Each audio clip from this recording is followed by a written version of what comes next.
जिमल का जो कैरेक्टर है वो नाइव है, is that true? I don't think so. Every time there is a person who wants to bring change into the society, the first impression is, oh, it's not possible. It's so innocent of her to think this. मैं नाश्ते में भी अंडा पराठा खा के जाती हूँ क्योंकि बहुत physically hectic schedules हैं हमारे. एक सीन आपका एक पहाड़ के टॉप पे है और फिर वो बोलते हैं अच्छा दूसरा वहाँ पे करते हैं. And then you just look at the रास्ता के पत्थरों में से वहाँ तक जाना है. Let's go. Nowroz is my only project जिसमें मुझे इस बात से 0.1% भी फर्क नहीं पड़ता कि how well Nowroz will do. Because what Nowroz did to me is priceless. कभी सोचे अपना निकाहनामा पढ़ेंगी? Of course, I didn't see that coming, but yes, it was a natural reaction. Sexual harassment Society में होता है और industry society का part है. We know होता है. My hard work hasn't got anything to do with people who troll me. इतना credit नहीं मैं उनको देती. मेरी hard work मेरे अपने लिए है. बहुत सी बच्चियाँ हैं जो मुझे देख रही हैं, बहुत से बच्चे मुझे देख रहे हैं. मुझ पर responsibility है and I realize that. Hey guys, Assalamu alaikum. This is Rabia and you're watching me on Fusha Magazine. We are in Islamabad. Super excited to be doing this interview. मेरे साथ जो मेरी गेस्ट हैं उनके साथ बात करके हमेशा बहुत मज़ा आता है. कुछ सोचने का टाइम मिलता है आपको, कुछ बातें ऐसी होती है जो आप साथ लेके जाते हैं और सबसे इम्पॉर्टेंट आई थिंक वो एक चेंज मेकर हैं. So let's meet Mawra Hussain. उनके दो नए प्रोजेक्ट्स इस वक्त एक चल रहा है और एक आने वाला है, which is Neem and Nauroz respectively. And थोड़ा सा आज फॉर्मेट डिफरेंट होगा. पहले हम बात करेंगे नीम और नौरोज़ की, क्या इन्वॉल्व था इन कैरेक्टर्स को डेवलप करने में. फिर होगी एक conversation which is more like a discussion between me and Mawra, not really a question answer session. Maybe we will talk about sexual harassment, consent of women, responsibility of actors in content creation. ये मोटा मोटा मैंने आपको बता दिया. इसके साथ इसी तरह के 2-3 मज़े के topics. I would like to thank Gaya the Japanese fusion restaurant which is in F6 supermarket. Thank you so much for giving us this place. बड़ा अच्छा मज़े की जगह है और खाना बड़े मज़े का है. हम कुछ इन्जॉय भी कर चुके हैं. And let's start the conversation with Mawra. अस्सलाम वालेकुम मावरा. अस्सलाम वालेकुम. कैसी हैं आप? बिल्कुल ठीक. You look so nice, माशाल्लाह से. I'm good. Thank you. You look so nice. Thank you. मुझे आपको देख के हो रहा है कि यार मुझे भी कभी साड़ी ट्राई करनी चाहिए. I thought I'll dress up specially for your interview. I'm so honored. Well, it's so nice to always meet you and अच्छा होता है जो कॉन्वर्सेशन हमारी होती है. मुझे लगता है कि मैं हमेशा कुछ सोच के बारे में लेके चलती हूँ, यू नो, जब भी आपसे बात करती हूँ. That's good. You actually inspire me a lot. I'm so happy you said that. That's what I try to do. But because मैं देखती हूँ आप एक्टिंग भी कर रही हैं, लॉ भी किया है, आपका अपना बिजनेस भी चल रहा है. You know, I'm like this one young girl doing so many things. तो यार हम क्यों नहीं बहुत कुछ कर सकते हैं? हमें भी मल्टीटास्किंग करनी चाहिए. सांस आपने इतना गहरा क्यों लिया? क्योंकि पता है जब आप ज़िंदगी में ये सब चीज़ें कर रहे होते हैं ना, आप खुद इस तरह सोचते नहीं हैं. But whenever you sit across someone and they tell you that you're doing this and this and this, so you realize कि yes, शुक्र अल्लाह का. अच्छा मुझे बताएं, क्योंकि हमारे पास टाइम शॉर्ट है तो मैं बहुत ज़्यादा इधर उधर की बातें नहीं करूँगी. डायरेक्टली इनटू वी विश कि हमारे पास इतना होता टाइम, लेकिन नहीं है. तो मुझे ये बताएं कि अब गोइंग ऑनवर्ड क्या हम आपको सिर्फ responsible scripts, thought provoking scripts में देखते रहेंगे या मावरा सोचती हैं कि कभी हल्का फुल्का भी मैं कुछ करूँगी? No, I think socially responsible होने के लिए ज़रूरी नहीं है कि हम सीरियस हों. बिल्कुल सही बात. It just so happens that I'm doing, I did Sabat and then I did Meherbano and then now Nowroz and Neem. And even Sami was kind of in the same, it falls in the same category. But it's never my intention to just preach and only do serious work. I think that you can be humorous and still be socially responsible.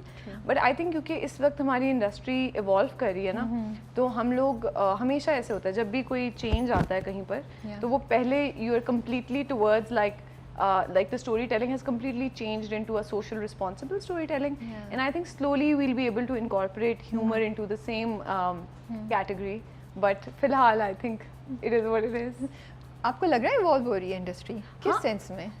Actually I don't think I would get a Sabat or a Neem or a Nowroz 5 years ago. Okay. Because I think ek to the makers would think it's too dry. Even Meherbano for that matter, the makers would be scared to talk about something like that, to voice an issue like marital rape. And I also feel that slowly the audience is getting comfortable with being taught. Okay. पहले I think audience को भी हमें ज़्यादा spoon feed करना पड़ता था. अभी भी टू सम एक्सटेंट हमें करना पड़ता है, लेकिन I see a larger chunk of audience that understands the subtleties. Okay.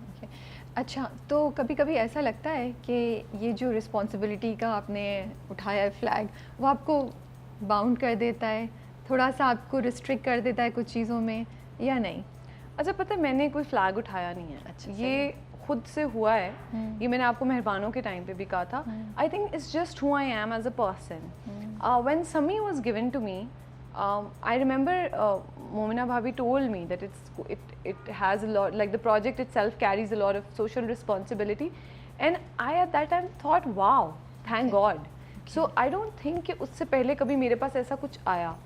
And ऐसा नहीं है कि मैं सोचती हूँ कि ओ इस प्रोजेक्ट में सोशल मैसेज नहीं है तो मैंने नहीं करना, बट हाँ अगर मुझे जो स्क्रिप्ट ऑफर हो रही है उसमें कुछ सोसाइटी के लिए डेट्रीमेंटल है तो I try not to do it. ठीक है, हाँ, लेसन ना भी हो, डेट्रीमेंटल नहीं होना चाहिए, that's my only reservation. I think this is the definition of responsible content, yes, right, कि जरूरी नहीं है कि वो कोई प्रीचीनेस हो, बट डेट्रीमेंटल ना हो, डेट्रीमेंटल टॉक्सिक नहीं हो, कि वो कोई और चीज़ गलत कॉन्सेप्ट ना हो। आई थिंक ये आपने बहुत अच्छा, मैं भी सोचती थी कि रिस्पॉन्सिबल कंटेंट को कैसे डिफाइन किया जा सकता है, आज आपने मुझे भी ना एक लाइन उसमें ऐड कर दिया है।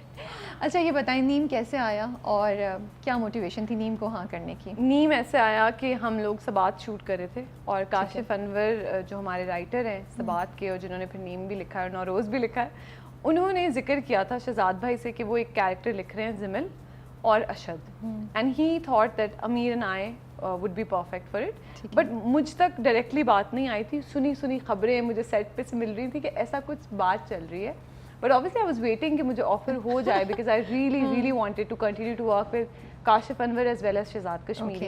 And I was like am I like ज़्यादा हाई होप्स तो नहीं मैंने रख ली कि मुझे सबात के बाद एक और प्रोजेक्ट भी इन्हीं का मिल जाएगा, बट देन राइट आफ्टर सबात मुझे नीम ऑफर हो गया था। एंड देन जब हम लोग नीम की डेट्स पे बात कर रहे थे तो अमीर का हार्वर्ड में एडमिशन हो गया in 2020, which was the COVID year. So then nobody knew कि अमीर ने हार्वर्ड जाना कब है, उनकी क्लासेस किस तरह से स्केड्यूल होंगी due to COVID and all. तो उस टाइम पे नीम हॉल्ट पे चला गया। Okay, so I was really scared कि अब क्या नीम नहीं बनेगा या नीम कोई और बनाएगा या क्या होगा। And then Shahzad bhai said कि meanwhile we'll make another project which Kashif sir was still writing.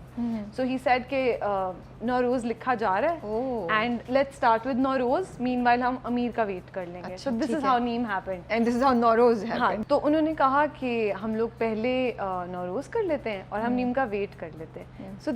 So I started preparing for Zimil first, and then midway through our preparations and readings अमीर का admission हुआ and then everything was on a halt. And then I was like Nauroz तो भी लिखना शुरू भी नहीं हुआ, पता नहीं हवा में कोई प्रोजेक्ट है, होगा भी कि नहीं होगा। And I was just praying कि नीम ज़रूर हो जाए। Okay, and then just Nauroz happened and Nauroz is I don't know if you know but it's a 12 episode or a 30 or a 16 episode. It's like a series. So वो उसका काम भी relatively कम था, and then we by the time Ameer came back we were wrapping Nowroz. चलिए perfect हो गया ना। वो कहते हैं हर काम में अल्लाह की ना कोई ideal टाइमिंग और बेहतरी होती है, वो अल्लाह ही बेहतर जानता है, हमें उस वक्त नहीं समझ आती है।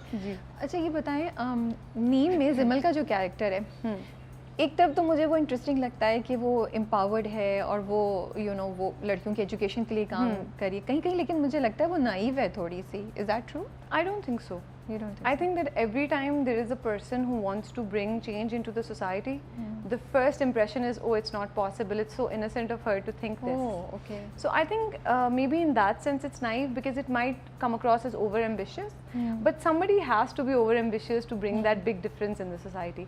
So I think Zimil is very very aware of what all it will take for her to bring the change that she needs to bring. तो मुझे ऐसा लगता है कि जिमिल नाइफ से ज़्यादा डिटर्मिन्ड है, एंड वो शायद उसकी डिटर्मिनेशन अभी क्योंकि प्रोजेक्ट बिल्कुल नया शुरू हुआ है तो वो फिजिकली या प्रैक्टिकली उस तरह से अभी नज़र आना शुरू नहीं हुआ, तो I think maybe that's why, और I hope so. Of course उसका एक जर्नी होगा, हम भी देखेंगे, और उसको भी चैलेंजेस और मुश्किलात होंगे, अभी तो कहानी स्टार्ट हुई है। लेकिन she doesn't believe in love, fairy tales में बिलीव नहीं करती वो। आपको पता है ये जो डायलॉग है ना सिंड्रेला वाला, ये मेरा पूरे सीरियल का सबसे फेवरेट डायलॉग है। Seriously? I absolutely love this dialogue because I thought कि एक मेल राइटर ने इतना ब्यूटिफुली इस बात को एक्सप्लेन किया कि लड़कियां क्यों, देखें प्यार मोहब्बत में कोई गलत बात नहीं है मेरे पॉइंट ऑफ व्यू से, बट आई थिंक कि ये सोचना कि हम हाथ पांव भी ना मारें और कोई शहजादा आके हमें बचा ले is naive, is silly, and I think for a very long time specially शायद हमारी सोसाइटी में लड़कियां ऐसे सोचती हैं।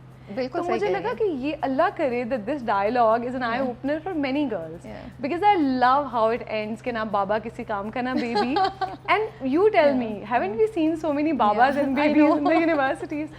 So it really resonated with me, that dialogue, बहुत मुझे खुशी हुई थी। तो मुझे वो डायलॉग अच्छा लगा था जहाँ वो कहती ना कि क्यों हम लड़कियाँ वेट कर रही होती हैं क्योंकि घोड़े पे बैठ के प्रिंस आएगा और हमें बचाएगा, हम क्यों खुद अपने कुछ क्यों नहीं करते, हीरोज क्यों नहीं हो सकते। तो वो थॉट तो बिल्कुल सही है। थोड़ा सा मुझे वहाँ कंसर्न हो रहा था कि जब हम जैसे आपने लास्ट टाइम बात की थी ना कि औरतों के हकूक़ की बात करते करते कहीं हम मर्दों के हकूक़ को ना इग्नोर कर दें, तो यहाँ था कि हम लड़कियों को ये बताते बताते कि अपने हीरो बनो, कहीं उनसे ये ना ले लें कि ड्रीम भी मत करो, फेरी टेल्स में बिलीव नहीं करो, मोहब्बत में बिलीव नहीं करो। मुझे ना इस वक्त जिमल उस स्टेज पे लग रही है जहाँ शी इज़ वेरी ऑफ मोहब्बत and all these concepts. But you see she is engaged, so she's definitely fallen at some point. So that's a very isn't that a very logical decision for her, because शादी पे भी वो थोड़ा discussion है उसकी। I know, and I think that's how it should be. मुझे ऐसे लगता है कि ये जो एक कॉन्सेप्ट है ना कि प्यार मोहब्बत is all butterflies and stupidity, वो गलत है।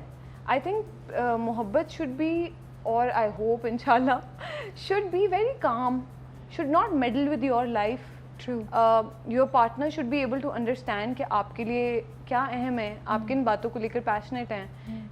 एंड आई थिंक आपकी बात भी ठीक है कि हम कहीं लड़कियों को ये तो नहीं कह रहे कि ख्वाब ना देखें, which is why I said कि I am not against love, falling in love, I am all for love, but to think कि love will come and save you from every problem that you have is firstly wrong, and then secondly मुझे लगता है कि ये दूसरे partner पे बहुत ज़्यादा बैगेज है फ्रॉम अ वुमन कि भाई मैं बहुत मिजरेबल हूँ, अब तुम्हारे ऊपर है, तुम मुझे आगे खुश करो।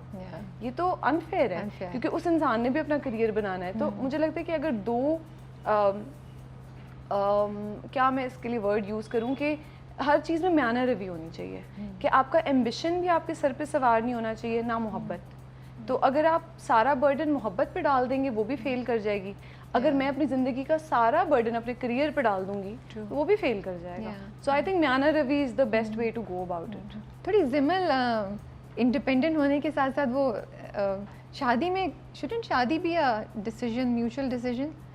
आई एग्री, एंड आई थिंक वो क्योंकि वो मान नहीं रही है। मुझे ये बड़ा अच्छा जिमल का कैरेक्टर ना मुझे बड़ा इंटरेस्टिंग लग रहा है। देखिए कितने सवाल उसने मुझे ना 2-3 किस्तें हुई हैं अभी तक, और उसने मुझे कितना मेरे दिमाग में चलाई हुई चीज़ें कि वो काम भी कर रही है, she is working towards education of women, और वो बड़े अच्छे मैसेजेस कम्युनिकेट हो रहे हैं थ्रू जिमल। लेकिन एट द सेम टाइम जिमल खुद अपनी ज़िंदगी में मुझे कुछ लग रहा है कुछ चीज़ें करी जो मुझे क्वेश्चनबल लगती हैं, लाइक शादी की बात। Shouldn't she have a discussion? Maybe they've had a discussion. अच्छा, वो ड्रामे में दिखाया नहीं क्योंकि पता है क्या, आप हर चीज़ स्पून फीड नहीं कर सकते। ठीक है, क्योंकि स्टोरी ने आगे बढ़ना है, फिर आप लोग कहेंगे स्टोरी आगे नहीं, लेकिन आई थिंक वो थोड़ा सा ना एक तो बैकग्राउंड सेट करने में पहले 5 एपिसोड्स तो लग जाते हैं। ठीक है। सो आई थिंक वो उन्होंने जब वो पहली कॉल उठाती है अपने फियांसे की, she is also excited, she is also happy. हाँ, वो एग्जैक्टली वो मुझे याद था। फिर उसके बाद जो 2-3 उसके बाद की कॉन्वर्सेशंस हुई हैं तो वो बिल्कुल ही ऐसे गिर गया जज्बा। मैंने कहा क्या हो गया, कहाँ गया वो अभी पढ़ कर आई है। I think the boy is ready, the girl is not ready yet. And I feel कि ये लड़कों के पास ऐसा माना जाता है कि उनके पास पूरी जिंदगी करियर बनाने के लिए, but when a girl gets married she has to also somewhere prioritize her marriage a little more than the boy, which I also I don't mind it. I mean because I feel like women are just naturally nurturers. तो इसमें कोई उनका कसूर नहीं है, ना आदमियों का कसूर है। अगर आपको अल्लाह मियाँ ने एक सलाहियत दी है तो आपको वो आपका रोल है लाइफ में। So I think the way a woman can nurture a home, a man cannot. Maybe एक small percentage हो जो आदमी भी कर सकते हो, लेकिन मेरे ख्याल से ज़्यादा बड़ी परसेंटेज औरतों की है, वो are nurturers, homemakers. So I feel कि वहाँ पे जाके ना आप कहते हो आप अपने बड़े बड़े काम पहले कर लो ताकि, and also I feel like women know how to multitask. At least I feel that for myself, that I can manage padhai and career and my family, and I try to be the best at everything. So I feel like उस sense में ना लड़कियां ये कोशिश करती हैं कि वो पहले अपने, अगर जैसे जिमल ने अगर कुछ स्कूल खोलना है या कुछ बड़ा काम करना है तो वो चाह रही है वो पहले वो कर ले 2 साल में, उसके बाद वो एक रूटीन में आ जाएगा तो फिर she can be married and she can run a home and she can run the school. मैं जिमल का पॉइंट बिल्कुल समझ रही हूँ. मुझे लगता है जो चीज़ें जिमल करना चाहती है वो एक नॉर्मल जॉब नहीं है 9 to 5. जिमल बहुत बड़ी चीज़ करना चाहती है, तो वो शायद शादी के साथ और specially living far away from the area वो नहीं पॉसिबल होगी. तो मुझे जिमल की ये जो हेजिटेशन है टू कमिट वो बिल्कुल समझ आती है. आई am with her on this. It's just that मुझे लगता है कि थोड़ा सा डिस्कशन का पार्ट, बिकॉज देखिए जिमल आप भाई अब आप माने ना माने जो भी परसेंटेज है जो आपको फॉलो कर रही है वो मैसेज पिक करती है, ये बात तो आपको किस्सा मेहरबानों से पता चल गया होगा. तो अभी भी जिमल का कैरेक्टर ऑल्दो थोड़ा भी सेटलिंग डाउन पीरियड है, वो अभी ग्रो करेगी और बहुत कुछ होगा, बट हमें जिमल से बड़ी उम्मीदें हैं. तो हम चाह रहे हैं कि वो मैसेजेस ज़रा थोड़े से बैलेंस्ड कम्युनिकेट. नहीं आप अपनी उम्मीदें कायम रखें. यहाँ डिस्कशन मुझे मिसिंग लग रही थी ना, लाइक बिकॉज वही कंसर्न है कि हम क्या वैल्यूज़ दे रहे हैं लड़कियों को in the journey of empowering them. वो थोड़ा सा हमें देखना बस वो ये है कि बहुत सारी डिस्कशंस आप सीन्स में नहीं डाल सकते एंड कुछ चीज़ें आपको अज्यूम करनी पड़ेंगी बाय गेजिंग देयर पर्सनालिटीज कि ऐसा शायद हुआ होगा, वरना वो एकदम से फ़ोन उठा के पहली बात तो नहीं है बोल सकती कि 2 साल एंड सेज हाँ मैंने 2 साल ही कहा एंड शी लाफ्स के 100 साल नहीं कहा. So maybe they laugh about it and maybe it's a light topic. And इसीलिए हम लोग ये कॉन्वर्सेशंस करते हैं ताकि कोई चीज़ अगर मिस हो रही है तो क्लैरिटी भी हो जाए और मे बी नेक्स्ट टाइम के लिए वो सोच लें पॉइंट कि इसको कैसे और बेहतर एडजस्ट हो सके. अच्छा, कुछ लोगों को व्यू ये होता है ऑडियंस का कि नीम थोड़ा स्लो जा रहा है. आपको स्पेशली फर्स्ट एपिसोड, आपका क्या पॉइंट ऑफ व्यू है इस पर? आपको लगता है कि कंटेंट को इवॉल्व होना पड़ेगा टाइम के साथ, और are you of the point of view कि नहीं कुछ चीज़ें वैसे ही बनती रहेंगी तो हम कुछ ओरिजिनल कंटेंट या जो एक ज़माने में जैसा कंटेंट बनता था उसको प्रिजर्व कर सकेंगे और सेंसेशनलिज्म और ये फास्ट ट्रैक के रेस में हम नहीं फंसेंगे? एक्चुअली ये तो मेरे डिसाइड करने की बात इतनी ज़्यादा नहीं है. I would like to speak on behalf of Kashif Anwar and Shahzad Kashmiri that they don't believe in sensationalism. I have never seen them talk about it. This is my like माशाल्लाह my third project with them. I have had conversations at length with them. They're not people who go after ratings or who go after कि इसमें ये Cliff hanger डाल दो ताकि वाह हो जाए. वो उनको वाह नहीं चाहिए. उनको बस एक कहानी बनानी है जिसके बहुत सारे मकसद हों. वो ये चाहते हैं कि अगर सबात कोई 20 साल बाद भी देखे तो कुछ हो उस वक्त भी उसमें से सीखने के लिए. I think they don't want their projects to be time barred. क्योंकि अगर आप कुछ बहुत सारे ब्लॉकबस्टर प्रोजेक्ट्स को भी देखें तो वो टाइम बार्ड होते हैं. आफ्टर अ सर्टेन पॉइंट वो रन आउट कर जाते हैं अपने कंटेंट से. So I feel like something that may come across as too many lessons today when watched for a 5th time, when a mother is making their child watch Sabat, maybe she'll also pick something more from it. It's like reading a book. और जहाँ तक बात है नीम की, I feel कि अगर ये singular track होता तो ये तेज़ होता. ठीक है. But when a story is multifaceted, तो उसमें आपको हर कहानी खोलनी पड़ती है, हर character. And as you'll watch Neem, you'll see that a few characters that you think are not even very important right now are going to play a role. So even some scenes that come across as ये scene था ही क्यों will have a meaning later. So again it's like reading a book, that something from the first episode will come play a role in 7th episode. So for that we have to establish that person in the first episode. So I think अभी तक हमारा project, I actually think कि 3rd episode से it's picked up already. And I think the first 2 episodes were setting the mood setting the mood, setting the वो कि क्या character कैसा है. Marwa, thank you so much for taking this question. इतने अच्छे से और इतने अच्छे से जवाब देना. क्योंकि नहीं अक्सर ना लोग कहते हैं क्यों पूछ रहे हैं सवाल, क्यों इतना डिस्कशन, इतना तनकीद करें. But you know sometimes it's not तनकीद, it is a question, it's a genuine question that we raise, और वो भी इंडस्ट्री और कंटेंट की बेटरमेंट के लिए होता है. और कभी कभी आप लोग वो आंसर दे सकते हैं जिससे पर्सपेक्टिव चेंज होता है. एंड आई थिंक ये आपने इतना अच्छा पॉइंट बताया है जो मैंने नहीं सोचा था कि कुछ प्रोजेक्ट्स बनाने पड़ेंगे जो टाइम बाउंड नहीं हो, जो आप आज से 10 साल भी बाद भी उठाएं तो शायद उसमें कुछ आपको सीखने को या कनेक्ट करने को मिल जाए. तो ये मैंने नहीं सोचा था. And you guys are brave to do that because you are not running after rating and sensationalism. You know I will also add something here. We are one industry. Somebody else is making entertainment. somebody else is making sensational content. Basically हम सब ने छोटे छोटे boxes fill करने हैं collectively. सही बात है. अगर कोई और जैसा for instance someone is making a Ramzan play and they are brilliant at it, तो व्हाई मेक इट? कोई और बना रहा है और बहुत अच्छा बना रहा है, तो उनके साथ compete करने के बजाय why don't we make something of our own? So that individuality I see in Kashif sir and Shehzad sir, कि उनको वो नहीं बनाना जो सब बना रहे, and it's not like हमें वो नहीं बनाना जो सब बना रहे, वो तो बन रहा है ना, वो तो ऑडियंस कंज्यूम कर रही है. सो लेट्स गिव ऑडियंस और try to at least give something which they are already not consuming. True, so well said. And also ये बात भी है कि हर किस्म की चीज़ बननी चाहिए ना, बट बात सिर्फ इतनी है, it should be responsible. That's the only issue that should be there, I think. पता है रिस्पॉन्सिबिलिटी के भी ऑनेस्टली मुझे बड़ी खुशी होती है. लोग मुझे एक रिस्पॉन्सिबल एक्टर समझते हैं, लेकिन मैं आपको सच बताऊं, I never mean to throw anyone else under the bus. I think responsibility का definition सबके लिए अलग होता है. Just because आपको एक specific actor पसंद है, वो आपको इस बात की license नहीं दे देता that you use that actor to go make someone else's life miserable. And I always say this, I always discourage fans on comparing. If you're comparing a Neem to a commercial project, it's unfair to the commercial people. They're also working hard. So I always say कि हर कोई अपने हिस्से की जिम्मेदारी पूरी कर रहा है. हर किसी को ज़िंदगी में डिफरेंट लेवल पे डिफरेंट बातें समझ में आती हैं. हो सकता है जो चीज़ कोई और कर रहा है जो आज क्रिटिसाइज हो रही है, 5 साल बाद हम सोचें ओ इसकी भी ज़रूरत थी उस वक्त. ट्रू. सो आई थिंक पिछले इंटरव्यू में भी ये बात हुई थी कि we all need a lot of tolerance, a lot of it. Content तो एक बहुत ही लाइट मैटर है, बट जनरली लाइफ में we all need tolerance to understand कि लॉन्ग रन में और लार्जर पिक्चर में इस चीज़ का क्या इम्पैक्ट है. अगर एक चीज़ आपको तकलीफ नहीं पहुंचा रही तो प्लीज़ आप उन लोगों के पीछे उनको तकलीफ पहुंचाने मत जाएं. और आई विल बी ऑनेस्ट, अच्छा बुरा कंटेंट आप कोशिश हमेशा अच्छी चीज़ की करते हो, लेकिन गलतियां सबसे होती हैं.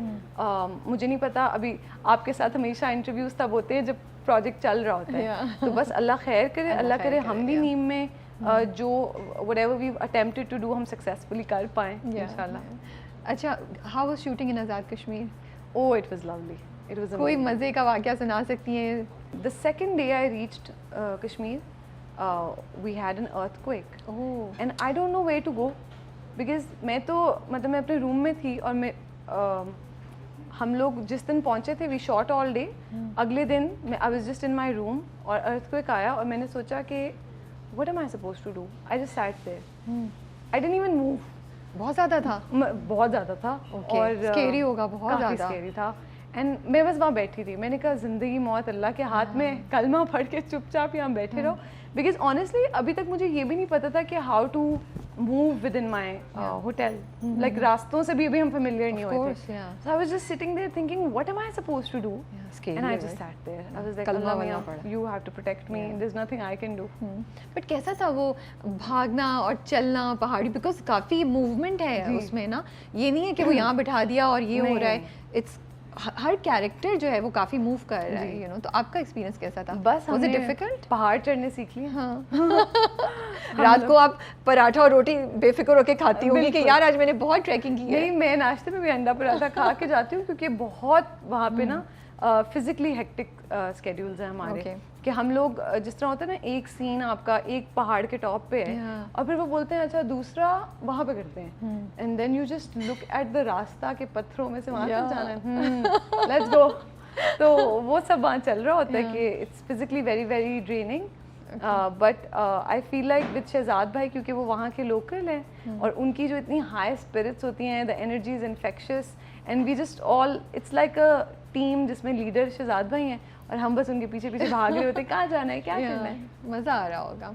कमिंग टू नौरोज़, यस, वो प्रोजेक्ट ये तो आपने बता दिया आया कैसे, बट आपको पता था उसको ग्रीन के लिए? हाँ, ये मुझे पता था. सो wasn't it a risky decision? क्योंकि ग्रीन तो अभी स्टार्ट हुआ था. क्या सोच के आपको, क्या जहन में चल रहा था? You know, it's so strange that you're calling it risky. मैं नफल पढ़ रही थी कि मुझे शहजाद भाई के साथ एक और प्रोजेक्ट मिल गया. सबात के बाद आई वाज एक्चुअली वरीड कि नीम मुझे मिलेगा कि नहीं. एंड देन व्हेन शहजाद भाई सेड कि नीम के लिए वेट करना है, तो आप सोचते ही हो कि अच्छा फिर मैं चलो आई सेट होम, अभी मैं क्या और करूँ. इससे मेरे पास एक और प्रोजेक्ट है, उसके भी से 3 एपिसोड्स आए, वो करते हैं. I am getting another project with Shahzad Kashmiri, wow. तो मैंने बिल्कुल नहीं सोचा कि वो कहाँ चलना है। मुझे उन्होंने उस वक्त बताया कि इसको प्रॉबेबली हम लोग this is for green and that green is a new channel, it will come some time next year और the year after that, we didn't know. I literally went into Nauroz सिर्फ एक्सपीरियंस के लिए, कि शहजाद कश्मीरी मुझे direct कर रहे हैं और इतनी अलग कहानी है और मज़ा आएगा। तो मैंने और कुछ नहीं सोचा, मैंने तो शुक्र किया मुझे एक और प्रोजेक्ट मिल गया। मुझे लगता है इस प्रोजेक्ट में हम आपको एक बहुत डिफरेंट लाइट में देखेंगे। हाँ, आई थिंक सो। मुझे नहीं लगता कि हमने बहुत अरसे से आपको इस तरह के किसी रोल में देखा है। जब उसका ट्रेलर आया तो उसने हम सब की अटेंशन ग्रैब की। एंड कैसा था उसकी ट्रेनिंग का प्रोसेस? उसके लिए कोई आपने ट्रेनिंग ली? उसके लिए प्रिपेयर कैसे किया इस कैरेक्टर के लिए? नाम क्या आपके कैरेक्टर का? रिश्तीना। रिश्तीना, या okay. And I think that Shahzad भाई को मेरे अंदर कुछ टैलेंट दिखा जो मैंने खुद कभी देखा नहीं था। ओके। इट्स लाइक आपको तैरना नहीं आता और आपको डायरेक्टर ने समंदर में फेंक दिया और बोला आप तैरो, ओके, तो you just have to swim. And that's what happened कि मैं बिल्कुल सर्वाइवल मोड में चली गई थी। मुझे नहीं पता था कि ये कैसे होगा। जब मैंने रिश्तीना के पहले 3 एपिसोड्स पढ़े तो आई कॉल्ड शहजाद भाई एंड आई सेड शहजाद भाई ये नहीं हो पाएगा। मैंने कहा भाई कैसे होगा? क्यों कहा आपने ये? पता नहीं, मुझे समझ ही नहीं आई। मैंने पढ़ा और मैंने सोचा उफ ये तो बहुत मुश्किल है। और मैंने साहब को कॉल की, मैंने कहा साहब भाई मैं ये कैसे करूँगी, आप मुझे बताएं कि मैं इसके लिए प्रेप कैसे कर सकती हूँ। साहब भाई कहते कोई प्रेप नहीं है, बस कम टू द सेट। तो आई थॉट कि नहीं ये तो शहजाद भाई को ऐसे लग रहा है कि बस हो जाएगा। पता है ऑनेस्टली अगर मैं यहाँ बैठ के बोलूँ ना हाँ मैंने ये प्रेप किया, वो किया, रिश्तीना मैंने ऐसे किया, I have no idea. Okay. I literally have no idea. I was thrown into something I didn't see coming, and whatever then happened there, I don't remember. Okay. So I remember हम लोग हमारी शुरू का जो पहला हमारा spell था, that was in Kutan Valley. It's really far off. कौन सी वैली है? कुटन वैली है। अच्छा, मैंने ये भी पूछना था किस किस लोकेशंस पे आपने किया है? वो यहाँ से वो पता है ऐसी लोकेशन है कि मैं आपको बता भी दूँ ना तो कोई वहाँ शूट नहीं कर सकता। नहीं इट्स ओके। मैं वैसे बता दूँ कि like it is impossible to shoot a drama there, it's just impossible. I don't know how it happened. खैर नौरोज़ के बारे में हम कभी फिर एट लेंथ बात करेंगे, क्योंकि जब मैं वहाँ पहुँची और जिस तरह का वो किरदार था मुझे कुछ समझ नहीं आई। मुझे शहजाद भाई ने मुख्तलिफ कहानियों से इंस्पायर किया, वो मुझसे ऐसी बातें करते थे मैं इंस्पायर हो जाती थी। फिर शामिल सर माशाल्लाह ही इज़ ब्रिलियंट, उनके साथ मेरा पहला स्पेल था and he plays my father as you can see in the वो। तो I don't know what happened Rabia honestly. And पता है मैं नौरोज़ ख़त्म करने के 10 दिन बाद आई स्टार्टेड नीम, 10-15 दिन बाद। तो मैं अभी तक नौरोज़ समझ नहीं पाई हूँ कि व्हाट हैपेंड। वो जो कूड़े में से वो निकाल के खाने वाला सीन है, what was the process of shooting that? It happened. हाँ लेकिन कैसे? It was real. You actually मतलब एक्चुअली निकाला कुछ और आपने? हाँ सच्ची मैं में? आपको पता है मैं आपको वही कह रही हूँ कि मैं नौरोज़ नहीं एक्सप्लेन कर सकती फिलहाल तो। लेकिन उस वक्त फीलिंग्स क्या होंगी जब ये करना पड़ा? मुझे एक्चुअली नहीं पता कि मैं नौरोज़ परफॉर्म करते हुए who was I. That's the problem. क्योंकि जब मैं जिमल में वापस आई ना I found it very comfortable and I was like quickly grabbed on to जिमल कि मैं इंसान की तरह फील कर सकूं। मुझे रिश्तीना कुछ याद नहीं है और कुछ मुझे ऐसे लगता है कि कोई एक जोन थी जो रियल नहीं है। एंड जब मुझे शहजाद भाई ने नौरोज़ का पहला टीज़र दिखाया तो you know how you think oh the girl is doing this, I didn't think I was doing it. I thought oh अच्छा she is doing that, and in just in my head, not like I said it to anyone, but in my head I'm thinking oh she's doing this, so she was a third person for me. I maybe at some point I'll understand the process. But sorry मैं थोड़ा सा पूछूंगी और because अच्छा दो तीन चीज़ें मुझे स्ट्राइक की जब मैंने वो प्रोजेक्ट देखा, जब मैंने ट्रेलर देखा। एक तो लोकेशन जी वो इतनी खूबसूरत जो आप बोल रही हैं, कुटन वैली राइट? जी जी। आई वाज लाइक ये नीम भी ये चीज़ कर रहा है, पाकिस्तान की एक डिफरेंट लोकेशन दिखा रहा है which is so beautiful and you know outdoor scenes are so beautifully shot. अभी लास्ट वाली एपिसोड में वो ऊपर से दिखाते हैं, नीचे वो गहराई और पानी नजर, ये कितना खूबसूरत शॉट है। और नौरोज़ का भी मुझे यही स्ट्राइक किया कि यार ये कितनी खूबसूरत जगह है। और वो मुझे लगा मैं कोई नेटफ्लिक्स की कोई सीरीज़ देख रही हूँ बिकॉज या कोई फेरी टेल देख रही हूँ देसी, बिकॉज यू नो ऐसी चीज़ें दिखाते हैं ना। वो जो शॉट है जिसमें वो खिड़की से देख रही है अपने बाप के साथ और वो and then the second thing जो मुझे स्ट्राइक की वो आपका कैरेक्टर डूइंग दैट, वो जो पकड़ के उसको चाकू या क्या है कुछ पकड़ के, I was like okay Mawra has really stepped up एंड अपनी कंफर्ट जोन से बाहर निकल के वो जो सीन था उसके लिए कुछ प्रैक्टिस की थी या वो भी आप? नहीं, वो भी शहजाद भाई taught me, and the best part about Nauroz and just generally working with Shehzad Kashmiri is the work is collaborative. No matter what state of mind you're in, वो आप में से draw करते हैं आपके experiences, आपका talent, आपकी physical strength, जो भी आपका forte है वो देखते हैं आप क्या करने में comfortable हो. And I lost a lot of weight for Nauroz because I knew that I'm playing a really young girl, so I lost about 6 kgs. Wow. And I played so I was underweight when I shot Nauroz. इसलिए भी पता है मुझे याद नहीं है ज़्यादा. I wasn't eating anything, and you know I eat, so I wasn't eating anything at all, just the necessary. And then we were in Kutan Valley. वहाँ पे ऐसा कोई हमारे पास थे भी नहीं resources, so whatever dry fruit I had or little bit of chicken. खा रही थी आप? Yeah, like really like I was on a calorie deficit. Okay. क्योंकि I had to look the part, and मुझे स्क्रिप्ट पढ़ के ये पता चल गया था कि the girl is really young and she's so I also so the reason why आपने पूछा ना मैंने क्यों कहा शहजाद भाई को ऐसे, मुझे एक्चुअली पढ़ के लगा कि ये कहानी एक छोटी लड़की की है. Okay. और एक और उससे भी छोटा कैरेक्टर था जो शहजाद भाई कहते हैं ये भी आपने करना है. मैंने कहा ये मैं नहीं कर रही. मैंने कहा ये तो आप कुछ भी कर ले, मैंने नहीं करना. तो वो उन्होंने फिर they took a younger girl who looks like me and they made her play that part. कुछ है सीन्स उसमें. तो वो उन्होंने कहा, तो मैंने कहा नहीं मैं इतना छोटा बनना मैं नहीं वो कर सकती. रियलिस्टिकली मैं अगर एक्सट्रीम वेट लॉस करती हूँ तो वील सी के how young can I look. So we worked on that, we worked on the appearance, and then उसके बाद everything just happened in Kutton. I am so happy to hear this because वो ये ना आप बता रही हैं process, you actually made an effort to look that way and you were concerned. तो ये मुझे लगता है बड़ी अच्छी बात है, और जो लोग सुन रहे हैं यंग एक्टर एक्ट्रेसेस उनके लिए भी इंकरेजिंग है कि भाई कोई रोल है तो उसके लिए एफर्ट करो एंड देखो कि अप्रोप्रिएट है या नहीं आपकी पर्सनालिटी के साथ. अच्छा, वो जो सीन है जिसपे वो पूरा कीचड़ मड जो है अपने मुंह पे मल रही है, वो भी मुझे बहुत फैसिनेट किया था.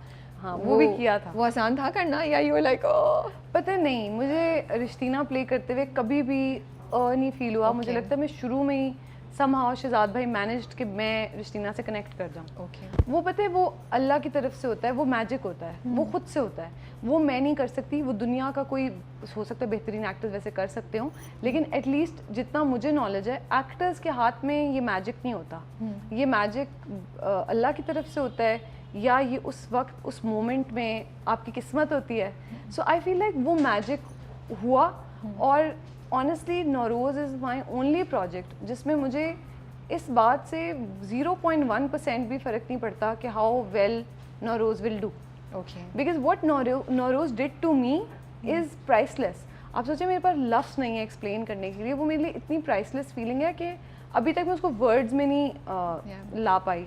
तो I don't know what happened. I just everything about Rishtina, whether you say the mud scene और द जो आपने वो बर्गर सीन का, मुझे वो इस तरह सीन्स में नहीं याद, मुझे वो एक फीलिंग की फॉर्म में याद है कि वो मैं तो नहीं थी.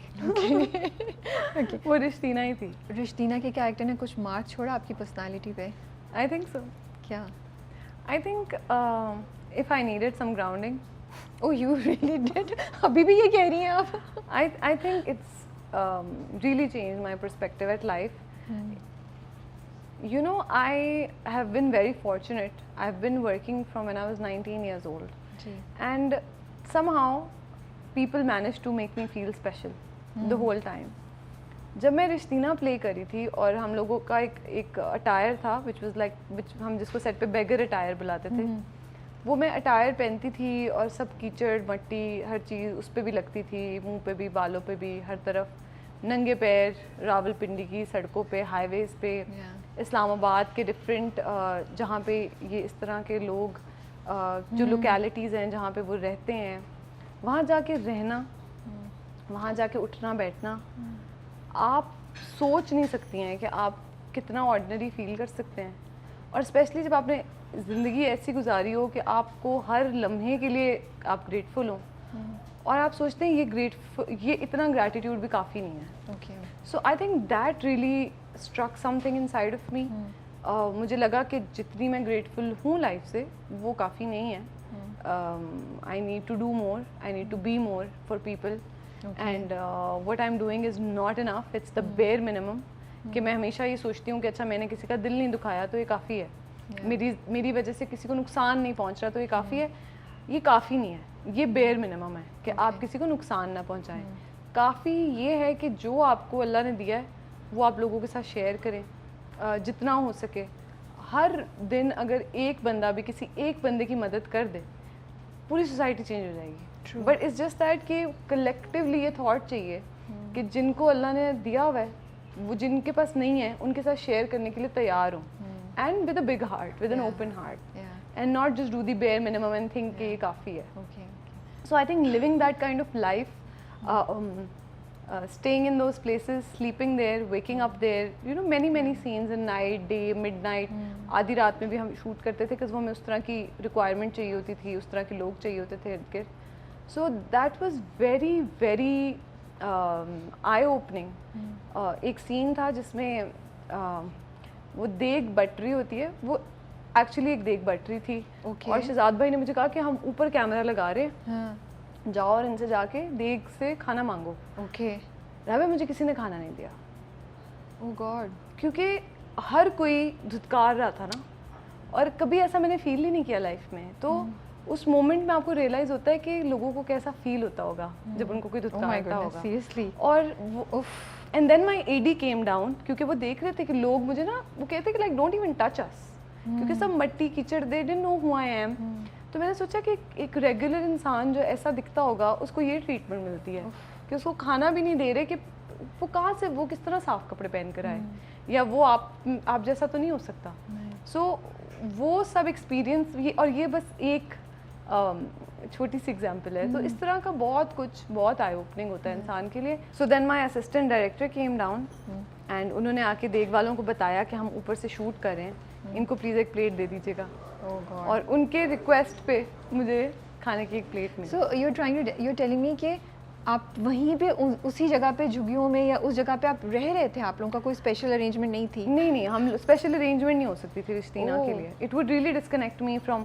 सो for Rishtina, for the very first time, like I didn't even want anyone near me, like not even makeup artist coming and telling me, क्योंकि ना वो आपको फिर डिस्कनेक्ट कर देती है. तो लग रहा है कि आपने कुछ भी नहीं, you have not put on anything. अगर लगाया भी तो I told them I don't need a single team member coming to me and asking me are you okay, because I said वो it just मुझे नहीं पता कि रिजल्ट्स कैसे होंगे, बट मुझे ये पता है कि जो मैं फील कर रही थी उस वक्त पे, वो मेरे लिए पूरी ज़िंदगी के लिए काफ़ी है.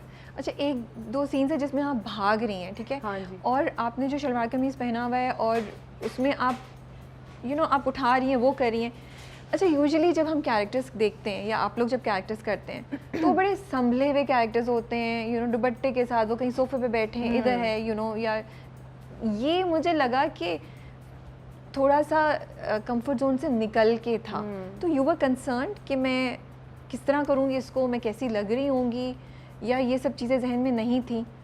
क्योंकि मुझे लगा उस सीन को करने के लिए थोड़ा सा आपको अपने आप को वो करना होगा कि अब इस वक्त मैं जैसी भी लग रही हूँ, मुझे ये सीन करना है. ऐसा मुझे नहीं लगता कि it even crossed my mind कि मैं लग कैसी रही हूँ. Yes, I was thinking about getting the scenes right. जो शहजाद भाई की instruction है, despite feeling very heavy and like I explained a little instance to you, despite feeling that way, I just really wanted that I can still hear my director's instructions properly and follow them, because obviously there's camera work, there's technicalities involved. So ये नहीं आप कह सकते, oh I'm so much into the character, I cannot hear you. But like you have to stay connected to who you are playing, and you have to be very connected to especially your director and your DOP. Because अगर मैं भाग रही हूँ तो मेरे DOP मेरे साथ भागते हैं, और डायरेक्टर भी साथ भागते हैं, तो वो उनके साथ एक रिदम, एक सिंक होता है, आप इन सिंक होते हो उनके साथ. So नहीं, that didn't cross my mind. The only thing that used to be in my mind is कि शहजाद भाई ने मुझे कहा क्या है, कि मैंने कहाँ से कहाँ तक भागना है, क्या करना है, keep myself safe. The unit is always worried that you're safe if you're running on a highway. So you also have to be very alert mentally, not to cause problems for other people around you or for yourself. We are really looking forward to this project, and Neem तो चल ही रहा है, and I think I'm really excited to watch this project. अल्लाह खैर करे, ज़्यादा excited कर दिया मैंने. नहीं, because आप जो बातें बता रही हैं, अब मुझे लग रहा है जो लोग सुन भी रहे होंगे, तो then you are more respectful and more appreciative of the effort, and आप realize करते हैं कि यार ये project लग भी रहा है कि इसमें effort हुई और वाकई कितनी जान मारी गई है ना. हाँ, but ये ज़रूरी नहीं है कि आपकी वही जो मैंने शुरू में कहा कि ज़रूरी नहीं है efforts हमेशा audience के साथ resonate करें, which is why you have to be ready for everything, and it has to be a personal journey. आप हर चीज़ किसी एक project या किसी एक चीज़ पर ना हर चीज़ का वजन नहीं डाल सकते. नहीं, मुझे लगता है हमारा बिल्कुल आप सही कह रही हैं, as long as you have done your best. Yes, बस as long as you've done your best, your intentions are good. बिल्कुल. And you're willing to work hard. बिल्कुल सही बात है. एक बात पूछूं मैं आपसे, पर्सनल थोड़ी सी होगी. आपने एक जगह कहा ट्रोलिंग इज अनफेयर, एक इंटरव्यू में आपने कहा, क्योंकि है. मुझे लगा, and you can totally choose not to answer this, मुझे लगा जैसे शुरू में बहुत फेस किया आपने चीज़ें, कमेंट्स आते थे, फ्रॉम दैट टू नाउ मावरा का जर्नी एक बड़ा डिफरेंट सा रहा है, और मावरा एक डिफरेंट मावरा भी, एक नई मावरा भी, हम जो आपको बहुत सुनने को मिलता है पिछले 3 साल में. तो LLB भी कर लिया, बिजनेस भी, एंड सब कुछ. मुझे लगा कहीं ये चीज़ शायद क्लिक की अनकॉन्शियसली या सबकॉन्शियसली कि यार ये मैं बताती हूँ, मैं इतना अच्छा काम करूँगी, इतना अच्छा काम करूँगी, इतना ऊंचा उड़ूँगी कि चांस ही नहीं हो कुछ और कहने का. ये कहीं चल रहा था? Is the trolling that you face in the beginning कहीं ये प्रोसेस का हिस्सा बनी आपको इस तरफ पुश करने के लिए? You know, और इसलिए भी मैं पूछ रही हूँ, नॉट जस्ट टू कि मैं अननेसेसरली इंक्वायर करूँ या मैं कुछ बड़ा उस तरह का मुझे लगता है ये गाइडलाइन होगी for girls who are listening, जो वो सोच सकें कि हाँ अगर वो कुछ फेस कर रही हैं आजकल तो वो किस तरह इसको पॉजिटिव ले सकती हैं, उसमें चेंज कर सकती हैं. डिफिकल्ट क्वेश्चन है. कहीं सच्चाई नज़र आ रही है? ऊंचा उड़ने का तो सवाल नहीं है. I think if anything I would like to be more and more and more grounded. That's my intention. Let me rephrase. मेरा ये मतलब नहीं था कि आप उसको मगरूर के अंदाज में या उसमें लें. ऊंचा उड़ने से मतलब ये था कि excellence in what you are doing. I hope so. या आई थिंक एक्सीलेंस वही बात है कि वो तो अल्लाह की तरफ से होगी या नहीं होगी, लेकिन effort, yes, effort to give your best to work the hardest possible. Yes, I'm doing that. And my hard work hasn't got anything to do with people who troll me. Okay. इतना credit नहीं मैं उनको देती कि मैं मेरी hard work मेरे अपने लिए है. मेरी life की journey is for my own self. और yes, trolling के बारे में मैं बात इसलिए करती हूँ क्योंकि even though I'm lucky that it doesn't happen anymore, and somehow I also managed to grow a thick skin, and I'm kind of unaffected by it now. But जो young बच्चे हैं ना, जब when I was younger and I got trolled, it really affected me. Like I told you in my previous interview also, like sometimes आपका दिल चाहता है कि you should run away because it's that bad. आप mentally affect होते हो, आपका काम affect होता है, आप personal life में affect होते हो, और आपको समझ नहीं आती है कि way to go, way to run now from here. So इसलिए I speak against it. I speak for others. I want to tell them that it's not right and being kind is important. And of course हर कोई thick skin grow नहीं कर सकता. और पता है trolling सिर्फ वो नहीं है जो एक अननोन इंसान फ़ोन के पीछे से या कंप्यूटर के पीछे से बैठ के करता है. Even when a certain person in a position of power जो एक्टर्स को डिस्कस करते हैं अक्सर, चाहे वो किसी इंटरव्यू में हो, चाहे वो किसी गेम शो में हो, चाहे वो किसी रिव्यू में हो, to remember that you are talking about a person, ये हम भूल जाते हैं. आप किसी को चाहे आपको लगता है आप एक हार्मलेस गेम खेल रहे हैं, पर आपको नहीं पता जिस बंदे को आपने अभी अभी पुट डाउन किया है वो ऑलरेडी लाइफ में इसी बात के लिए स्ट्रगल कर रहा हो, और आपने उसको फर्दर नीचे गिरा दिया है. अब उसने फिर वापस उठना है, फिर क्लाइम करना है. तो इसलिए मुझे लगता है कि मैं इसलिए इसके बारे में बात करती हूँ क्योंकि बहुत बहुत ज़रूरी है to be kind in every way. You know, even this interview हमें लोगों ने देखना है, हमारे ऊपर एक रिस्पॉन्सिबिलिटी है. अब मैं और आप अपनी तारीफ करते हुए किसी और को we can not throw them under the bus. सही बात है, बिल्कुल सही कह रही हैं. ये बात लोग भूल जाते हैं.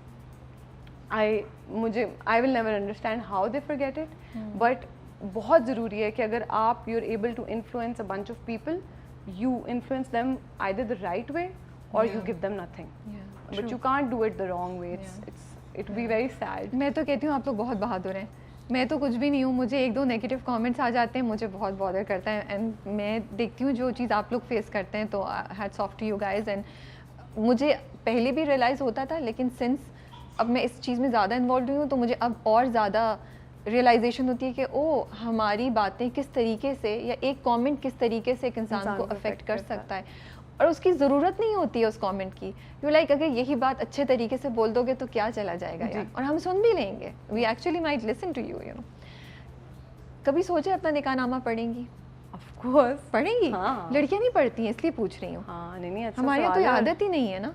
और I didn't see that coming, but yes it was a natural reaction के ऑफ कोर्स. मुझे लगता है कि हम मैं और आप ज़्यादा, मैं तो कम, मुझे लगता है ऐसी उस जगह पे हैं जहाँ हम कुछ अब लोगों को कुछ थॉट्स दे सकते हैं. ये एक टॉपिक है जो मुझे लगता है ज़रूरी है बात करना, तो मैं आज इस प्लेटफॉर्म को इसीलिए इस्तेमाल कर रही हूँ. और आगे हम दोनों की डिस्कशन ही होगी मोर देन एन इंटरव्यू, कि हम ये अवेयरनेस तो क्रिएट करना शुरू करें लड़कियों में कि अपना निकाहनामा पढ़ें आप. बिल्कुल. और क्योंकि मेजॉरिटी ऑफ द टाइम लड़कियाँ नहीं पढ़ती हैं, पता तो हो कि आपके क्या राइट्स हैं. और वैसे भी पढ़ना चाहिए, आप साइन कर रहे हैं यार एक कॉन्ट्रैक्ट पे, इट्स अ कॉन्ट्रैक्ट, राइट. दूसरा the right to divorce wife के पास, वो सोचती हैं, आप कभी सोचा है कि वो होना चाहिए, करवाएंगी नहीं करवाएंगी? Sorry out of the blue फेंक रही हूँ मैं आपके ऊपर, आई नो. नहीं, I will be very honest with you. I haven't given every clause a thought, of course, yeah, naturally, because I'm not about to sign it. So मैंने एक एक क्लॉज के बारे में नहीं सोचा, बट जिस तरह मैं कुछ भी साइन करने से पहले हर क्लॉज पढ़ती हूँ, उस तरह आप उस पेपर की कोई भी क्लॉज बोलेंगी तो मैंने उस पर अभी नहीं सोचा हुआ, लेकिन of course I will read it, I will think about it, I will discuss with my partner. I hope I can find someone as evolved who is very comfortable in discussing it with me. I don't think it's something others are supposed to do for you. I think the two individuals who are getting into that contract, who are going to sign that nikahnaama, should both read it. Both have an equal right to read it, discuss it, and then sign it.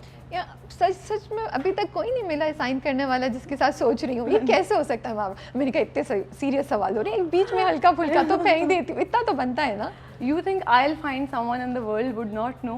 You think? अभी तक तो आपने बहुत अच्छे से cover up किया हुआ है. Because I think the world यार नहीं, ऐसा नहीं हो सकता कि आपको कोई मिला नहीं हो या सोचा नहीं हो, इतना तो हुआ होगा. नहीं, असल में whenever I find someone, you'll know. The world would know. Okay. My Instagram is for everyone. उससे पहले उसका प्रोसेस तो होगा कुछ जानने पहचानने का. मतलब मुझे आपको मेरी पर्सनालिटी 11 साल में अगर समझ नहीं आई नहीं, मुझे लगता है भाई आप बहुत चेंज होती हैं. नहीं, which is good. I keep my evolving, keeps on evolving. But yes, inshallah when the time is right and when the process is there, the world will know. मैं एक ऐसी थोड़ा सा मजाक आपके साथ करते हैं. ये आप हर दफा करते हैं. उसमें कि कुछ नहीं, मैं नहीं करती, मामला कोई और कर रहे होंगे. मैं नहीं करती, मैं तो कम करती हूँ. अच्छा, so why do you think it's important कि आप पढ़ें? निकाहनामा है, बड़ों ने देख लिया है, तो आपको पढ़ने की क्या ज़रूरत है? नहीं, क्योंकि ज़िंदगी आपने गुजारनी है और आपको पता होना चाहिए आप किन टर्म्स पे किसी की ज़िंदगी में शामिल हो रहे हैं. You know, I don't mean to वो वैल्यू में उसकी निकाहनामा की कम नहीं कर रही, पर जिस तरह आप कोई कॉन्ट्रैक्ट साइन करते हैं for a project, for whatever, उसकी आप छोटी से छोटी क्लॉज भी पढ़ते हैं और आप दूसरी पार्टी के साथ अग्रीमेंट में होते हैं, तभी वो कॉन्ट्रैक्ट साइन होता है. सो इट्स एक्चुअली मैंने कभी ये सोचा नहीं है कि why this would be a problem. And again I think I come from a place of privilege, अल्हम्दुलिल्लाह, that my parents have been like that. My mom has always told us कि whenever like you get married, Urwa की दफ़ा भी ये बातें हुई हैं, सब निकाहनामा पढ़ते हैं, सब मतलब मुझे I don't understand the other thing. Okay, so I think it's a very natural thing for me that how I read all my contracts, I will read my निकाहनामा, I will discuss it with my partner. I don't think it's only my right. I think it's also it would be his. Yeah. So दोनों के लिए equally important है to know what they're walking into. Okay. Sexual harassment. Industry में होता है, कुछ सुना है आपने, क्या है? What would you like to say about it? Society में होता है. सोसाइटी में होता है. और इंडस्ट्री सोसाइटी का पार्ट है. I think हर प्रोफेशन में होता है. We've grown up here. We know होता है. first hand experience, alhamdulillah, I've never had an experience like that. Okay. Neither have I heard it from a close friend or Okay. somebody that I need to voice my ठीक है. self for. But I know that it exists. अगर हम society की बात करें तो हमारे यहाँ लड़के लड़कियों को ये कॉन्सेप्ट ही नहीं समझाया जाता एंड शायद इसीलिए बहुत दफ़ा कुछ चीज़ें होती हैं और आपको रियलाइजेशन भी नहीं होती कि ओह ये तो गलत हो गया. Like the concept of good touch, bad touch, क्या सिचुएशन सही है, क्या सिचुएशन नहीं सही है, कहाँ पे आपको अपनी आवाज़ उठानी चाहिए नो मैटर व्हाट, बिकॉज ये गलत है. तो कभी कभी आई don't know if you have ever gone through it, but मुझे लगता है हम सब मोस्टली कहीं ना कहीं उस टाइम से गुजरे होंगे जब कुछ हुआ, बाद में सोचा ओ ये सही नहीं था, लेकिन उस वक्त समझ ही नहीं आई कि आवाज़ उठाते या बोलते, कुछ आवाज़ भी नहीं उठाना, उस चीज़ को वहाँ रोक देते. और बहुत हल्के से लेवल पे भी हो सकती है, ज़रूरी नहीं कि बहुत बड़ी कोई चीज़ हुई हो. आपका अपना एक्सपीरियंस कैसा रहा है इस चीज़ में, और आपको क्या लगता है कि हम इसके बारे में कैसे अवेयरनेस क्रिएट कर सकते हैं? आई थिंक ये बात हमने बड़ी एक्सटेंसिवली डिस्कस की थी when we were talking about Meherbano. लोगों ने कहा कि अच्छा ये हुआ, अगले दिन तो कुछ नहीं बोला. सो वो बात हमने उस वक्त भी डिस्कस की थी कि the kind of what I experienced with Mehrbano, the kind of physical and emotional trauma that you're like that character went through, I don't think it's possible for the person to speak up immediately.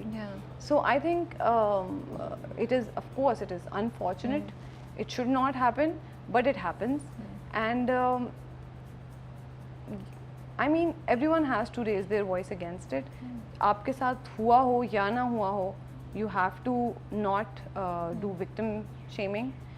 We have to, that's the first step, so that people who have been through it can come forward.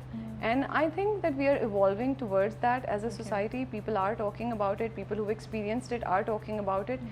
And when something like this comes up, I think a larger majority now gets up और वो voice करते हैं अपना opinion, and they try to give the necessary support. Other than that, it's just, of course, it's extremely unfortunate. Industry हो या कोई bank हो या school हो या university हो, इट्स अ गिवन कि लड़कियों को बहुत फूंक फूंक के पाँव रखने पड़ते हैं. अब वो there is no two ways about that. लड़कियों को खुद बहुत केयरफुल रहना पड़ता है, क्योंकि the slightest of change of outfit, the slightest of change of tone just gives people a leeway कि ओ ये तो है ही ऐसी, या ओ ये हरास हुई है तो इतना फ्री होती है. So you know these are the common statements that need to stop. You know, अगर कोई किसी से हंस के बात करता है, does not mean you can harass them. कोई एक certain तरह के कपड़े पहनता है अपने लिए, does not mean you can harass them.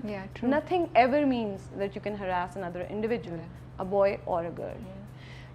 जैसे मुझे लगता है मामरा कि जब भी एक औरत स्ट्रॉन्ग होती है, fearless होती है, ambitious होती है, आगे जाती है, तो उसके साथ साथ उसको बहुत केयरफुल होना पड़ता है. जैसे आप अभी कह रही हैं, बहुत रिस्पॉन्सिबल होना पड़ता है कि कहीं भी वो ज़रा सी गलती नहीं हो जाए, कुछ चूक ना हो जाए कि लोग मुड़ के बोलें कि ओह इतना काम कर रही थी ना बाहर, तो इसीलिए ऐसा कर दिया इसने, ये इंडिपेंडेंट थी तो ये होता है.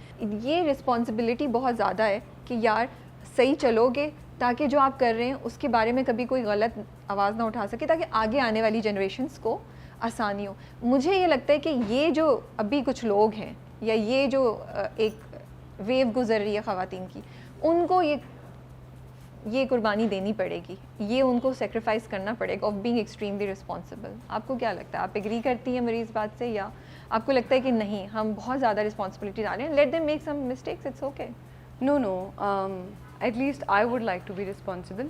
I am happy to pave the way for people. If my actions can make it easier for the girls who are to come after me in this industry, I'm happy to be that person, be that responsible person. लेकिन ये बात समझाना लोगों को next to impossible है कि कोई भी फरिश्ता नहीं है. A mere slip of tongue can, you know, get me threats tomorrow.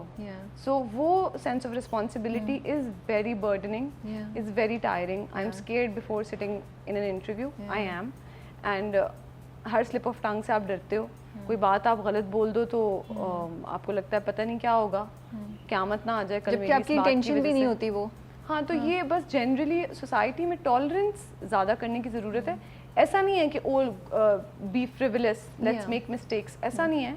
लेकिन you're a human at the end of the day, you're bound to make mistakes. And sometimes मावरा आप कुछ कर रहे होते हैं, वो उसमें मिस्टेक या नॉन मिस्टेक की तो बात ही नहीं है, आप बस कुछ कर रहे हैं, आपको आप अपनी ज़िंदगी गुजार रहे हैं, आप कुछ करना चाहते हैं। वो ये बात नहीं होती कि उसमें सही गलत का आप बहुत सोच रहे होते हैं। ऑफ कोर्स वो अपनी तरफ से आप गलत नहीं कर रहे होते, लेकिन वो हाउ इट कम्स अक्रॉस या उसके कॉन्सिक्वेंसेस कुछ अजीब से हो जाते हैं। तो ये ऐसा लगता है कि हाँ, इस बार जो लोग इतना, क्योंकि एक चेंज हो रहा है, एवोल्यूशन हो रहा है ना, मुझे लगता है वुमेन एम्पावरमेंट का जो एक जर्नी है उसका एक खास एक स्टेज है जो नेक्स्ट स्टेज पे जा रहा है। तो उस स्टेज पे everyone who is involved has to be very careful, ये मुझे लगता है। So I would like the society to be a little kind towards all people, men and women alike.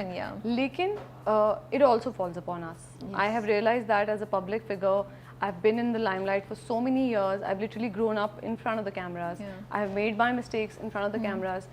I have had to pay the price for it. People have trolled me, they've hated me, they've loved me. But as a public individual, you have to take the responsibility. You cannot say, हम public figure हैं तो नहीं, like we are not for your consumption. It's a choice that I have made consciously, and yes, I keep on telling people by using the same platform, I keep telling them to be kind, to be tolerant, लेकिन responsibility मेरे पर भी है, मुझ पर भी है. बहुत सी बच्चियाँ जो मुझे देख रही हैं, बहुत से बच्चे मुझे देख रहे हैं, मुझ पर रिस्पॉन्सिबिलिटी है, एंड आई रियलाइज दैट. माँ बाप को क्या कहेंगी आप? क्या लड़कियों को थोड़ी बहुत मिस्टेक्स करने दें, इसी तरह वो अपना रास्ता ढूंढेंगी? मुझे लगता है आपका भी एक जर्नी है ना, आपकी इसी बात से कि शुरू में ट्रोलिंग भी बहुत होती थी, शुरू में मैंने बहुत कुछ चेंज, अब आप चेंज भी हुई, तो क्या कहती हैं? And your family has been around you, supporting you and loving you, तो ये जो अब जर्नी लड़कियां स्टार्ट कर रही हैं, उसमें क्या आपको लगता है माँ बाप कैसे सपोर्ट कर सकते हैं? उनको थोड़ी मिस्टेक्स करने दें, एक्सपेरिमेंट करने दें till they find their way, या यू वुड से कि नहीं, extra protection is good? I just don't, honestly I don't feel it's my place to advise parents. सब पेरेंट्स अपने बच्चों के लिए बेस्ट करना चाहते हैं. ऑफ कोर्स, बट मैं सॉरी कट कर रही हूँ, ये मैं बात करूँगी एक यंग लड़की के पॉइंट ऑफ व्यू से, क्योंकि हमेशा देखिए जब कोई चीज़ होती है ना तो उसमें दो साइड्स इन्वॉल्व होती हैं. जैसे अब यहाँ हम दोनों ही बैठे तो मेरा पॉइंट ऑफ व्यू है, आपका पॉइंट ऑफ व्यू है, तो पेरेंट्स का पॉइंट ऑफ व्यू होता है, फिर यूथ का पॉइंट ऑफ व्यू होता है. तो मुझे लगता है कि हम कभी कभी यूथ के पर्सपेक्टिव को भी बात करें, उसको रिप्रेजेंट करें, तो शायद माँ बाप को भी बेहतर चीज़ें समझ आएँ, एक कॉन्वर्सेशन तो स्टार्ट हो. I hope I'm making myself clear. Yes, my answer would again be Myana Ravi. Parents को भी बहुत स्ट्रिक्ट नहीं होना चाहिए कि बच्चों से कम्युनिकेट ना कर पाएँ, और बच्चों को भी ये नहीं सोचना चाहिए कि बिकॉज वो बच्चे हैं they have the license to make mistakes. There has to be a sense of responsibility in everyone, parents and the children. And why I said कि आप पेरेंट्स को एडवाइस नहीं कर सकते, क्योंकि पेरेंट्स अपने बच्चों को बेस्ट पहचानते हैं. और मैंने अगर ज़िंदगी में कहीं गलतियाँ की तो और मैं गिरी तो मेरे पेरेंट्स ने मुझे, मेरी मॉम ने मुझे बड़ी स्ट्रेंथ दी, सपोर्ट दी. कुछ नहीं होता, I am with you, but वही मेरी गलती मुझे क्रश भी कर सकती थी, you know. So you are constantly at that risk of completely dying down as an individual. वो मैं उसमें से कोई इंसान रिकवर कर पाता है, कोई नहीं कर पाता. So I wouldn't want my kids to make the same mistakes I made, because I wouldn't want to risk if they'll be able to recover from their mistakes or not. So I think why parents are so protective about their children is because they don't want their spirits crushed. They want to protect them. They want them to evolve, develop their personalities completely, become an adult, and then let them out in the world. So मुझे लगता है मैं तो I'll be very very overprotective. तो इसलिए मैं तो नहीं पेरेंट्स को. अब देखिए आपने एक नया पॉइंट डाला ना कि जो मैंने किया, मैं नहीं चाहती, मैंने इस बात को नहीं सोचा था, but interesting point of view. कभी ऐसा हुआ है, कभी आपने सोचा कि यार I have to do certain things, क्योंकि अगर मैं नहीं करूँगी तो मैं प्रोग्रेसिव नहीं कहलाऊँगी, अगर मैं नहीं करूँगी तो I will undermine myself as a working woman? No, I've never lived my life for others. My good and my bad, my mistakes and my achievements, they're all for me. And I try to work hard just for myself. I never try to portray anything that I'm not. So even throughout my journey, जब भी मैंने किसी चीज़ पे अपनी opinion दी है, I have believed in that. I've never said something to appear a certain way, and I've never been afraid कि मैं अगर इस bandwagon पे नहीं जाऊँगी तो मुझे लोग progressive नहीं समझेंगे. Like I said the last time, the world can do with one less opinion. I still believe in that. But wherever it's necessary, really, really important that I say something, I do. But मैं ये pressures अब तो Alhamdulillah, I feel I don't feel these pressures anymore. I just want to work hard, I want to be able to inspire people, not make too many mistakes, not be irresponsible, and बस उसमें फिर मेरी personality से जो आपको देखने को मिलता है, that's my most authentic self. और अच्छा ये भी एक जर्नी होता है for everyone to hear, ये एकदम से नहीं पहुंच पाते इस स्टेज पे ना, जिस स्टेज पे आप इतने comfortably बैठी हैं, वो एक प्रोसेस से आप गुजरी हैं और उसके बाद आप इतनी कॉन्फिडेंटली अब माशाल्लाह से बैठी हैं to be okay with whoever you are. Yes, and I've always shared my weak side as well. So I never want to even give that wrong image to young children watching me, which is why I talk about trolling, about mental health, about all the things that have made me who I am today. क्योंकि you're right, एक painful process से गुजरते अच्छी चीज़ें बुरी चीज़ें उनसे गुजर के ही आप कहीं पहुंच सकते हैं. हाँ, बट लोग सीख सकते हैं आपको देख के, तो ताकि उनको उस प्रोसेस से नहीं गुजरना पड़े. अल्लाह करे. My last serious question to you. Actors बड़े पैशनेट होते हैं अपने काम के बारे में.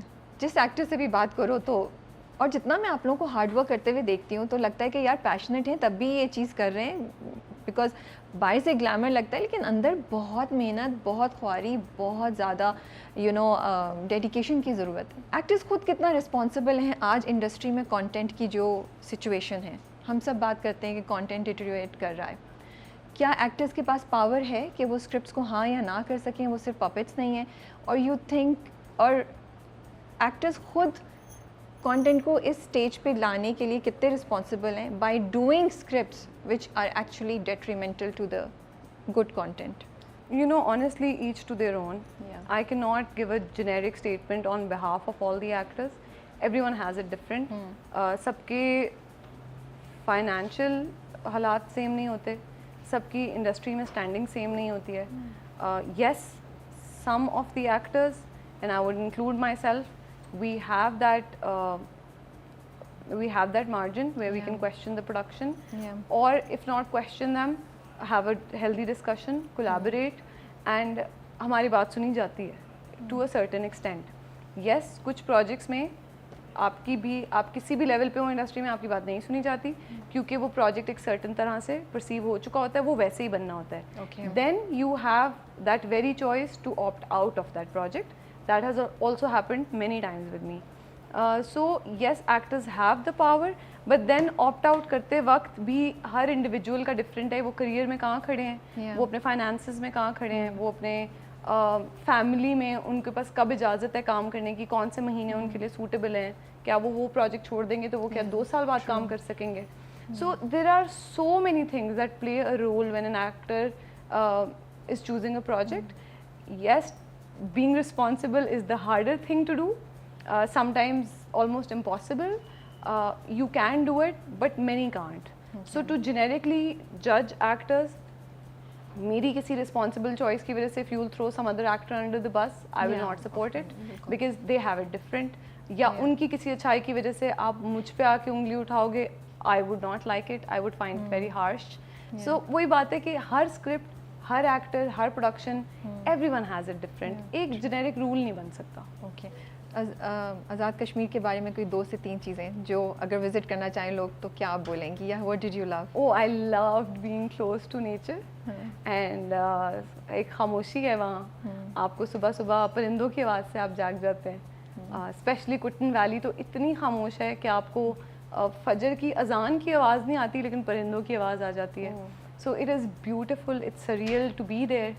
थोड़े दिनों के लिए जाएं लेकिन थोड़े दिन बाद थकावट होने लगती है. You want the city life again because this is how we've grown up. लेकिन it is extremely beautiful and everyone should visit it. Thank you so much for your time. Thank you. I hope मैंने आपको बहुत ज़्यादा serious question करके bore नहीं कर दिया, but time कम था. हम कुछ मज़े की चीज़ें और भी करते हैं लेकिन हमारे पास we are on a time crunch. So मैंने सोचा बस प्रायोरिटाइज कर लो, ये चीज़ों पे मुझे बात करनी है तो लेके चलेंगे. I had a good time. Thank you. I'm just hoping that through this platform and through this interview today हम लोगों को कुछ टॉपिक्स के बारे में सोचने के लिए पुश करें. एक्शन नहीं तो एटलीस्ट कॉन्वर्सेशंस तो स्टार्ट हों. बिकॉज बहुत से लोग आपको फॉलो करते हैं. आई थिंक आप बोल रही हैं तो लोग सुन रहे होंगे इंशाल्लाह. And most importantly agree to disagree. If you don't agree with someone it's fine. And I am always saying कि ज़रूरी नहीं कि कोई एक्शन इमीडिएटली हो. हम भी ये नहीं कह रहे कि कुछ एकदम से चीज़ें चेंज हो जाएं, लेकिन हम बात तो करना शुरू करें ना कुछ चीज़ों पे ताकि सोचें क्या क्या पॉसिबिलिटीज़ हो सकें. सो एक्साइटेड हैं आपके जो अभी नौरोज़ आ रहा है and is there any other project you're working on? Yeah. These two have. These two. I have given them everything I have. अब थोड़ा break. देखें, inshallah. Okay. I haven't planned anything. Okay. चलें, you take care and we wish you all the best. Thank you. Thank you.